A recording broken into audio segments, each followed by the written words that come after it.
नमो भगवते तस्मै कृष्णायाद्भुतकर्मणे रूपनाम विवेदेन जगत्कीर्ति यो यतः सच्चिदानन्दरूपाय विश्वोत्पत्त्यादिहेतवे तापत्रय विनाशाय श्रीकृष्णाय वयं नुमः।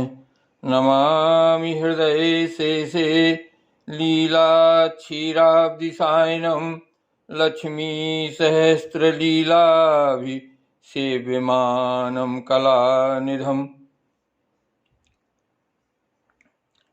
श्रीमद्भागवत महापुराण एकादश स्कंध 13वां अध्याय हंस रूप से सनकादि को दिए हुए उपदेश का वर्णन। भगवान श्री कृष्ण कहते हैं, प्रिय उद्धव, सत्व, रज और तम ये तीनों बुद्धि यानी प्रकृति के गुण हैं, आत्मा के नहीं। सत्व के द्वारा रज और तम इन दो गुणों पर विजय प्राप्त कर लेनी चाहिए। तदंतर सतगुण की शांत वृत्ति के द्वारा उसकी दया आदि वृत्तियों को भी शांत कर देना चाहिए। जब सतगुण की वृद्धि होती है तभी जीव को मेरे भक्त रूप जब सतगुण की वृद्धि होती है तभी जीव को मेरे भक्ति रूप स्वधर्म की प्राप्ति होती है। निरंतर सात्विक वस्तुओं का सेवन करने से ही सतगुण की वृद्धि होती है और तब मेरे भक्ति रूप स्वधर्म में प्रवृत्ति होने लगती है। जिस धर्म के पालन से सत्व गुण की वृद्धि हो वही सबसे श्रेष्ठ है। वह धर्म रजोगुण और तमोगुण को नष्ट कर देता है। जब वे दोनों नष्ट हो जाती हैं तब उन्हीं के कारण होने वाला अधर्म भी शीघ्र ही मिट जाता है। शास्त्र, जल, प्रजाजन, देश, समय, कर्म, जन्म, ध्यान, मंत्र और संस्कार ये 10 वस्तुएं यदि सात्विक हों तो सतगुण की, राजसिक हों तो रजोगुण की और तामसिक हों तो तमोगुण की वृद्धि होती है।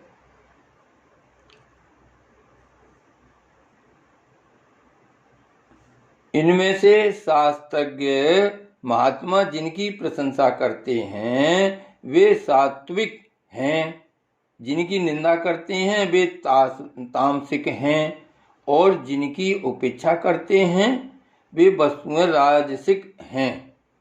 जब तक अपने आत्मा का साक्षात्कार तथा स्थूल सूक्ष्म शरीर और उसके कारण तीनों गुणों की निवृत्ति न हो तब तक मनुष्य को चाहिए कि सतगुण की वृद्धि के लिए सात्विक शास्त्र आदि का ही सेवन करे, क्योंकि उससे धर्म की वृद्धि होती है और धर्म की वृद्धि से अंतःकरण शुद्ध होकर आत्म तत्व का ज्ञान होता है। बांसों की रगड़ से आग पैदा होती है और वह उनके सारे बन को जलाकर शांत हो जाती है। वैसे ही यह शरीर गुणों के वैमस से उत्पन्न हुआ है। विचार द्वारा मंथन करने पर इससे ज्ञानाग्नि प्रज्वलित होती है और वह समस्त शरीरों एवं गुणों को भस्म करके स्वयं भी शांत हो जाती है। उद्धव जी ने पूछा, भगवान, प्रायः सभी मनुष्य इस बात को जानते हैं कि विषय विपत्तियों के घर हैं, फिर भी वे कुत्ते, गधे और बकरे के समान दुख सहन करके भी उन्हीं को ही भोगते रहते हैं। इसका क्या कारण है? भगवान श्री कृष्ण ने कहा, प्रिय उद्धव, जीव जब अज्ञानवश अपने स्वरूप को भूलकर हृदय से सूक्ष्म स्थूलादि शरीरों में अहम बुद्धि कर बैठता है, जो कि सर्वथा भ्रम ही है, तब उसका सत्व प्रधान मन घोर रजोगुण की ओर झुक जाता है, उससे व्याप्त हो जाता है। बस जहां मन में रजोगुण की प्रधानता हुई कि उसमें संकल्प विकल्पों का तांता बंध जाता है, अब वह विषयों का चिंतन करने लगता है और अपनी दुर्बुद्धि के कारण काम के फंदे में फंस जाता है, जिससे फिर छुटकारा होना बहुत ही कठिन है। अब वह अज्ञानी कामवश अनेकों प्रकार के कर्म करने लगता है और इंद्रियों के वश होकर यह जानकर भी कि इन कर्मों का अंतिम फल दुख ही है, उन्हीं को करता है। उस समय वह रजोगुण के तीव्र वेग से अत्यंत मोहित रहता है। यद्यपि विवेकी पुरुष का चित्त भी कभी कभी रजोगुण और तमोगुण के वेग से विक्षिप्त होता है, तथापि उसकी विषयों में दोष दृष्टि बनी रहती है। इसलिए वह बड़ी सावधानी से अपने चित्त को एकाग्र करने की चेष्टा करता रहता है, जिससे उसकी विषयों में आसक्ति नहीं होती। साधक को चाहिए कि आसन और प्राणवायु पर विजय प्राप्त कर अपनी शक्ति और समय के अनुसार बड़ी सावधानी से धीरे धीरे मुझ में अपना मन लगावे और इस प्रकार अभ्यास करते समय अपनी असफलता देखकर तनिक भी ऊबे नहीं, बल्कि और भी उत्साह से उसी में जुड़ जाए। प्रियोद्धव, मेरे शिष्य सनकादि परम ऋषियों ने योग का यही स्वरूप बताया है कि साधक अपने मन को सब ओर से खींचकर विराट आदि में नहीं, साक्षात मुझ में ही पूर्ण रूप से लगा दें। उद्धव जी ने कहा, श्री कृष्ण, आपने जिस समय जिस रूप से सनकादि परम ऋषियों को योग का आदेश दिया था, उस रूप को मैं जानना चाहता हूं। भगवान श्री कृष्ण ने कहा, प्रिय उद्धव, सनकादि परम ऋषि ब्रह्मा जी के मानस पुत्र हैं। उन्होंने एक बार अपने पिता से योग की सूक्ष्म अंतिम सीमा के संबंध में इस प्रकार प्रश्न किया था। सनकादिक परम ऋषियों ने पूछा, पिताजी, चित्त गुणों अर्थात विषयों में घुसाई रहता है और गुण भी चित्त की एक एक वृत्ति में प्रविष्ट करते ही हैं, अर्थात चित्त और गुण आपस में मिले जुले ही रहते हैं। ऐसी स्थिति में जो पुरुष इस संसार सागर से पार होकर मुक्ति पद प्राप्त करना चाहता है, वह इन दोनों को एक दूसरे से अलग कैसे कर सकता है? भगवान श्री कृष्ण कहते हैं, प्रिय उद्धव, यद्यपि ब्रह्मा जी सब देवताओं के शिरोमणि, स्वयंभू और प्राणियों के जन्मदाता हैं, फिर भी सनकादि परम ऋषियों के इस प्रकार पूछने पर ध्यान करके भी वे इस प्रश्न का मूल कारण न समझ सके, क्योंकि उनकी बुद्धि कर्म प्रवण थी। उद्धव, उस समय ब्रह्मा जी ने इस प्रश्न का उत्तर देने के लिए भक्ति भाव से मेरा चिंतन किया। तब मैं हंस का रूप धारण करके उनके सामने प्रकट हुआ। मुझे देखकर सनकादि ब्रह्मा जी को आगे करके मेरे पास आए और उन्होंने मेरे चरणों की वंदना करके मुझसे पूछा कि आप कौन हैं? प्रिय उद्धव, सनकादि परमार्थ तत्व के जिज्ञासु थे, इसलिए उनके पूछने पर उस समय मैंने जो कुछ कहा था वह तुम मुझसे सुनो। ब्राह्मणों, यदि परमार्थ रूप वस्तु नानात्व से सर्वथा रहित है, तब आत्मा के संबंध में आप लोगों का ऐसा प्रश्न कैसे युक्ति संगत हो सकता है? अथवा मैं यदि उत्तर देने के लिए बोलूं भी तो किस जाति, गुण, क्रिया और संबंध आदि का आश्रय लेकर उत्तर दूं? देवता, मनुष्य, पशु पक्षी आदि सभी शरीर पंचभूतात्मक होने के कारण अभिन्न ही हैं और परमार्थ रूप से भी अभिन्न ही हैं ऐसी स्थिति में आप कौन हैं? आप लोगों का यह प्रश्न ही केवल वाणी का व्यवहार है, विचार पूर्वक नहीं, अतः निरर्थक है।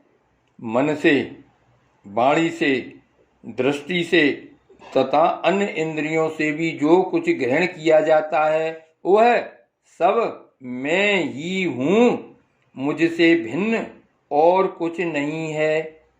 यह सिद्धांत आप लोग तत्व विचार के द्वारा समझ लीजिए। पुत्रों, यह चित्त चिंतन करते करते विषयाकार हो जाता है और विषय चित्त में प्रविष्ट हो जाते हैं।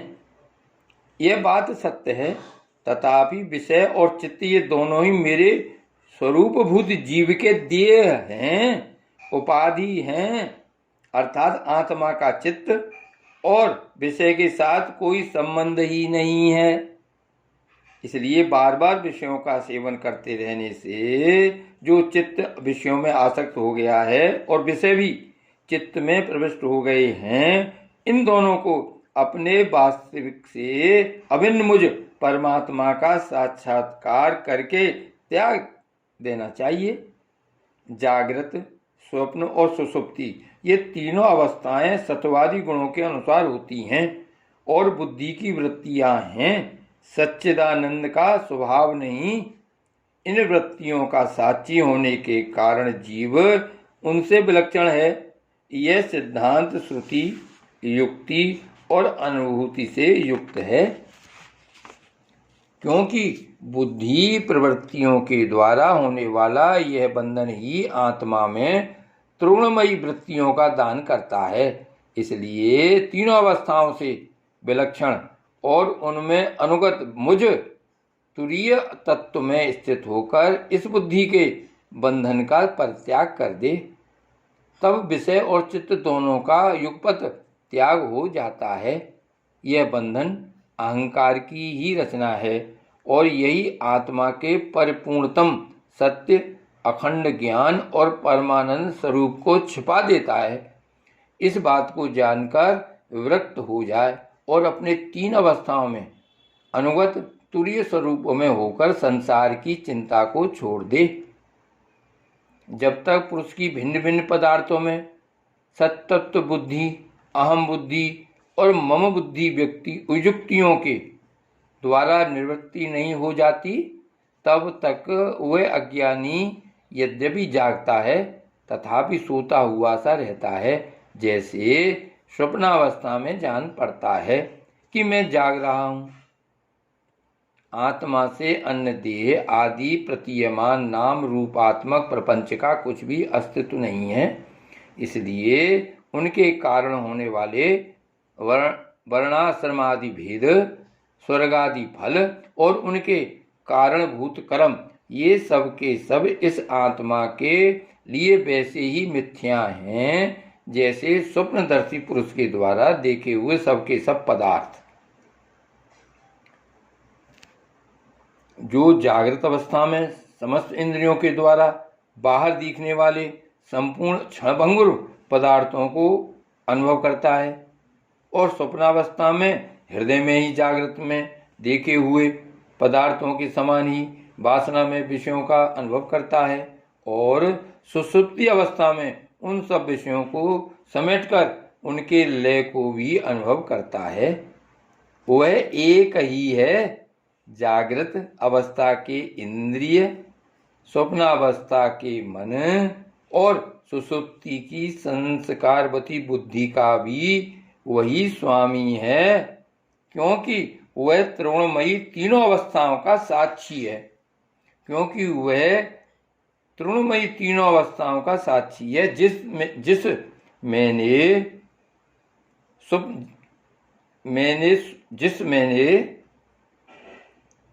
स्वप्न देखा सो मैं सोया।